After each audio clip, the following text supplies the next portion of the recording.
அந்திச்சூரியனும் குன்றில் சாயமேகம் வந்து கச்சையாக காமன் தங்கும் மோகப்பூவில் முத்தக்கும் மாடம் தங்கத் திங்கள் நெற்றி பொட்டும் இட்டு வெண்ணிலாவின் கண்ணம் தொட்டு நெஞ்சிலாடும் சுவாசச் சூட்டில் காதல் குற்றாலம்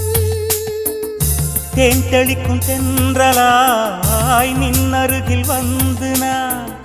சேலை நதி ஓரமாய் நீந்தி விளையாடவா நாளும் மின்னல் கொஞ்சம் தாழம் பூவை சொல்லி ஆசை கேணிக்குள்ளே ஆடும் மீன்கள் துள்ளி கட்டிலும் கால்வலி கொள்ளாதோ கைகளை கீறியதோ செம்பூவே பூவே உன் மேகம் நான் வந்தால் ஒரு வழி உண்டோ